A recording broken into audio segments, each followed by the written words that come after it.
So our next performer is a guy I know from Baltimore, where I used to live.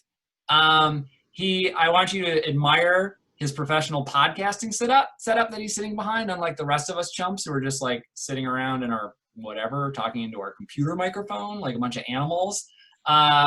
He has various social media accounts that start with Laugh. You can see him as Laughmatic on YouTube or Laugh Finder.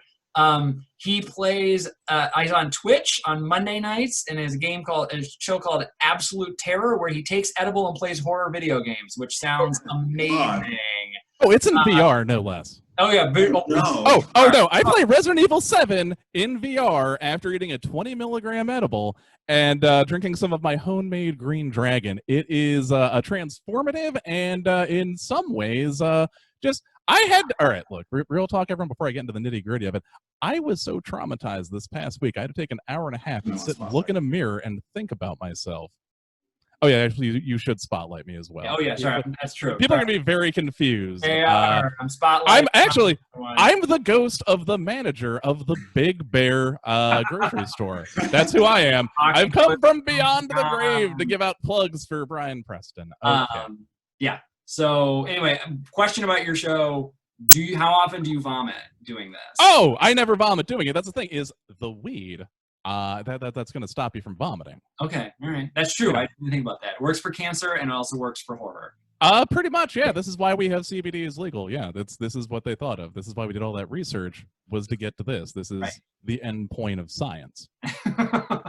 Anyway, please welcome to the quote-unquote stage, Bryan Preston, everybody.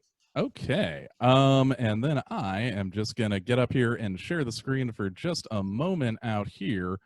Hi, thank you for enjoying all of this. Give it up for everyone that you've seen on here. This has been a fantastic goddamn show about the internet. I have many thoughts and feelings. First, though, about my thoughts and feelings, I am having a goddamn existential crisis because I found out that I am younger than, or older than Tom Petty was when he was in the Traveling Wilburys, and I am not fucking okay with it because I'm just like, what have I accomplished? And now I've got to do this show, everybody. So I'm going to apologize in advance if I break down and start weeping about my life because I'm not as good. I've had sex with Stevie Nicks 0 times, everybody. I'm 39 fucking years old. Oh God, I actually said how old I was out all that. It's gonna be fine. It's gonna be a thing. We're gonna have a lot of fun here. So the show, actually, for me, I did have some issues, just like Josh was like, he hit me up with it earlier this week. He was like, hey, Bryan, you got to do the show. It's the internet read out loud. For me, I watched his video that he sent me of previous shows. I thought about it, and then I went to the internet. The internet is a horrible place. Toronto in Canada is trending today on Twitter, folks, because that's just the state we're in, just as far as political. Like Laura Ingraham, she was like, Joe Biden is going to do some shit. He's not going to protect your religious freedoms. See what they're doing in Toronto. I saw that. I'm like, oh no, Toronto is very much so in Canada. We're all doomed. Ideas that I did have, though, Josh did some stuff with Nextdoor. I looked into that. Unfortunately for me, I live in, I'm from Baltimore, as he was saying. I live in a particularly affluent, predominantly white neighborhood in Baltimore City. So pretty much all of their Nextdoor is just tracking black teenagers. And for me, though, it was nice, though, because, like, once or twice I was mentioned as one of those black teenagers. So I was like, this is as flattering as it is racist. So, I mean, it's been a whole thing. I couldn't really do anything with that. So I also thought back to my own past on the internet. Like, I started out as an early adopter of that shit. I thought about, like, were you guys on AOL? Josh, you're older than I am. Like, were you guys on that original OG, like, AOL, like, fucking when that shit started? Yep. Yeah, I used to go into, like, Macwares, and I was thinking, like, you could talk about that for 8 minutes, and then I was like, no, Bryan, that's you committing to a bunch of identity theft crimes and just a bunch of general fraud. We're not doing that either. And then also, I used to impersonate professional wrestler Edge from the WWF at the time in WWE chat, so I didn't want to talk about that either. It's just like, I don't know, guys, if you had a conversation with Edge in the year of our Lord 1999 and you talked about the Deftones, it was a lie. It was me. And also, I was lying about liking the Deftones. I can't name any Deftones songs. But and then I came up with my idea. Here's what we're going to do. I'm just going to tell you guys about, like, my favorite just internet argument of the day right now. Also, I have just a lot. Well, we'll get to that second part when we get there. I have a background a bit in art history. So we're going to get into that because, well, you'll see. So pretty much, let's just start that slideshow, everybody. Okay, so this weird-ass PowerPoint about internet shit. Also, folks, I do teach, and people are like, Mr. Preston, can you help us with PowerPoint? This is the kind of help that you get. It looks nice. So here's actually my favorite political debate of 2020. Obama, really the glizzy gulper. Trump could never throat that much glizzy. Yes, he could, idiot. You mad, Obama the throat goat. He isn't throat goat. Trump could throat more than him any day. Now, here's what I love about this personally is that we've just gotten to such a level in just political discourse. Also, see how many likes that has? That's 45,000, everybody. That's got 45,000 motherfucking likes, I swear so much, on Twitter that Obama is really, and in this case, glizzy originally meant Glock, but now it means hot dog or a facsimile of, in this case. I mean, just the fact that someone was like, you've got to see Barack Obama's deep throat skills, right?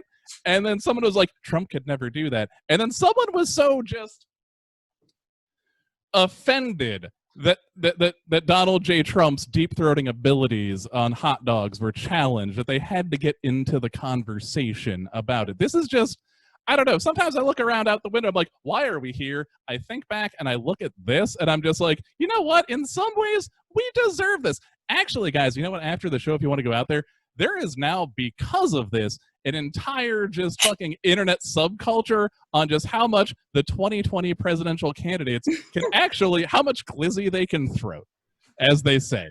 People are out there, they're watching Biden, they're watching Trump on there, and they're just like, you know what? What does that mouth do? And that's where we are with political discourse. I've already inspired someone to, okay, so you know what happens to Rachel? We'll just find out about the glizzy on that one as well. You know, we're just, guys, give in to that fucking Venmo because we're all, frankly, you know, maybe after the show, we'll see how much glizzy all of us can throw because apparently that's where the fuck America is in the year of our Lord, 2020. So that's my favorite internet article, but like I couldn't really think about, like, I thought about a bunch of just random shit that interests me on the internet. I thought about that one, like, I don't know if you guys know, there is a cult in Russia entirely devoted to Gadget from fucking Rescue Rangers. I was like, that's a tad pedestrian. So I thought about, Brian, what's the one really weird internet thing that you actually know a lot about that is not pregnant Sonic the Hedgehog fan fiction? I didn't want to talk about it because, no, there is so much of it. Before, Brian, by the way. We've definitely so done much. Okay, well, I didn't want to do that. I'm glad I didn't do it because I didn't want to like be biting off someone else. Because I'm just sorry, just whenever I hear like see the sentence and then Sonic's hedgehog titties plumped with breast milk, I laugh inside. That's what amuses me. That's what I find funny. And frankly, if that doesn't spark a reaction, you're fucking dead inside. But I went with the one thing that I am actually an expert on, which is, of course, from current slot. Okay. Weird ass Garfield fan art. I know, Josh, you're a comic strip guy. You're probably, you know what, we've never talked about Funky Winker being together, but I do know about it, just the horrors of that. So today I have a background in art history. Not really. I went to a private school. You waste a lot of money to learn about like chiaroscuro and shit. So today we're just gonna have a brief conversation about some of my favorite bits of weird ass Garfield fan art. Okay, so of course you have the OG Garfield minus Garfield. That's the original. It's the torchbearer. It's frankly, it's a frightening new world of Garfield. Now, if you notice in the comic strip here, it's just John Arbuckle by himself talking to nobody. And now I know what you're thinking. They just took Garfield out of there. Personally, though, I think it's a meditation on just the disconnectedness and the isolation that we all feel in our modern internet lives, right? I think it's more so than just taking Garfield out of the comic strip. I think it's a meditation on just what we're feeling. So right here, I've done things in my life that I regret. John is looking down at abyss, and then he's looking at you, the reader. I think it's a very charged and positive statement just about just how we are and how we're missing our own Garfields. Also, I smoke a lot of weed. That's why I think things like this. So just in case you're wondering. Now, the next one here, we've got on Garfield and Lost. Now, here's some of my favorite examples of these depressing-ass stories. Up here in the upper left-hand corner, we've got John Arbuckle. He's dying. Well, Garfield, I guess on the plus side, no Mondays for me. Haha. Now, if you'll notice over here, Garfield is a very, on the upper right-hand corner, he's a muscular man. Also, if you notice just the chiaroscuro modeling right here on Garfield's chest and pectoral muscles, which is, again, just giving that shading and that depth so you know that he is a muscly man. Now here, muscular Garfield, I do a terrible Lorenzo music as Garfield. I apologize in advance, but it's going to be, don't say that, John. You're going to survive. And then John, Garfield, wanting more Mondays, I never thought I'd see the day. Now, again, these are all about just the human element, right? Just the way that we feel lost. And then also, though, I think, again, it is just a meditation on just, one, the temporary nation, just the temporary way we exist, and also just that fleeting way the zeitgeist shifts in modern internet culture, again, told through Garfield and through a muscly man who obviously has cum gutters on the side. The next one over here, we see the traditional Garfield cartoon. Garfield is saying, it's time, John. I'm sorry. You need to move on. Cats don't live 40 years. Let my soul rest. And then John just starts fucking crying. Again, you know what I mean? It's just we're all obsessed with that idea that we're going to live forever, and we just have to remember that life is temporary, and it's told through Garfield, who again is both a scion of the 1980s, which is thusly what we think referentially about as far as our own modern society. And then I smoke so much pot, everybody, but no, we're just taking that in there. It's a meditation. Also, what I love about these comic strips on Garfield and Lost is they never mention Lyman, John's original neighbor and Odie's original owner, who is just much like ourselves and our individual liberties been erased from modern internet society. So there you go. It's multi-leveled, everybody. So we're going to move on from Garfield and Lost. We're going to get a little bit more titillating. This is Garfield Hentai. Folks, I am on so many goddamn lists because I looked this up. And you get so many. If you guys actually don't know about this, there's an entire series called Garfield Hentai. Artist Dave Raposa. It's a seminal manga tale of Garfield and John Arbuckle.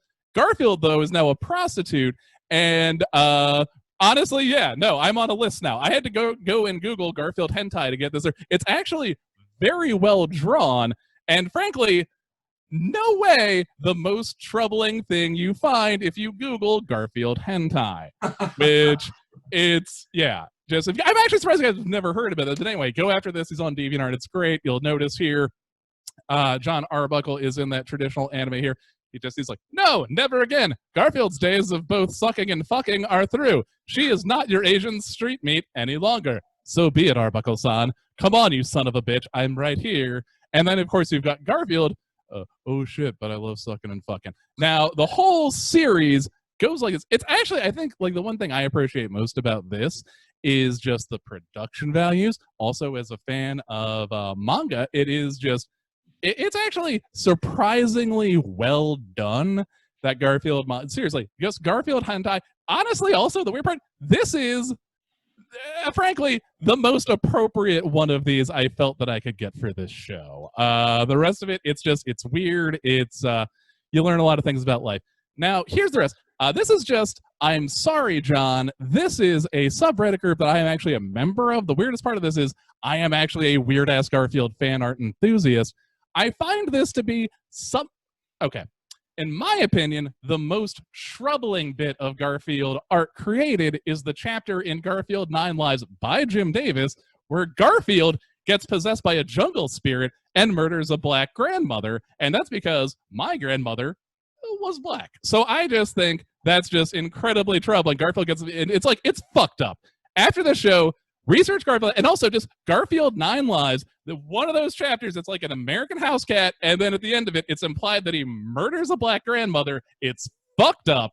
Also, I had to cut a bunch of troubling shit out of this. Now, on the I'm sorry, Johns, what you'll notice right here is, if you just look at that line work and the devotion here, now what they've done with this, and there is so much of this on the internet, there's an entire subreddit where it's just either one, Garfield as a Lovecraftian hellbeast, or Garfield as just the Thing from John Carpenter's The Thing. There's a lot of this. There are a lot of animated series where it's Garfield, John Arbuckle, Odie, etc. involved in these situations. Frankly, there were some that I thought were too dark to put on this, so these are the ones I went with. If you guys, you know what, again, just hit me up after the show. Send me that. I can send you those links. Honestly, sometimes I'm in a secret Facebook fan group where we post about this, and people are like, Jesus, that's too dark, Brad. And here is my final slide. I'll leave you with this one. It goes back to the idea of the internet being just the greatest goddamn thing in the world. Now, okay, height of referential satire. Here's where it is. Okay, so on the left here, we have an actual Garfield comic strip that was published and this actually started a big internet like rumor mill in about 2010 where people are like, did Jim Davis publish a comic strip where John Arbuckle drinks cum? Now, this is also the reason why I have two photos saved on my computer called Dog Cum 1 and Dog Cum 2. I did this for all of you. So please give money to that. Now, here's an actual Garfield comic strip. I'm going to, again, do one of my dramatic readings that you guys love. Have a cup of coffee, John. Why, thanks. Don't mind if I do. Congratulations, Mr. Arbuckle. You are going to give birth to a fine, healthy litter of puppies. And then Garfield is, I hate puppies. Now, people actually did hunt down and track down Jim Davis, and they're like, Jim Davis, did you make a comic strip where John Arbuckle drinks dog cum? And Jim Davis was like, no, I grew up on the farm, and there's a whole thing where, like, we gave cows and horses, we would give them just like a whole mix of vitamins so it would be easier when they got pregnant. I assure you, we wouldn't do a comic strip where John Arbuckle drinks cum. Also, that's not how you would get pregnant with dogs. So yeah, and then in response, I think it's God, I'm trying to remember the Twitter account I got this from. It's great, it's hilarious. And then the internet, they're undefeated. John, you need to admit you have a problem. My drinking isn't a problem, Liz. Booze makes me sharp. And also, if you notice, Garfield is smoking a cigar like he did in the earlier strips there. Again, it's just chef's kiss of referential beauty. It's the attention to detail. But no. Okay, so John Arbuckle, my drinking isn't a problem, Liz. Booze keeps me sharp. It makes me a better cartoonist. And then Liz replies, that's not booze. That's a mug of dog cum. And then John replies, dog cum is a type of booze. For me personally, as far as absurdist humor goes, you don't really get farther than that. I just think it's a beautiful way that the internet just sort of folds over on itself like an Ouroboros, if you will. The head eats the tail in a perfect amount of self-referential satire. Also, I have sent that comic strip to people, and they are like, Bryan, what is wrong with you? And I say, a lot. And that's been my time, everybody. You have all been fantastic out there in the internet chat. Thank you so much for having me up here. Enjoy our next comic. I'm going to get the fuck out.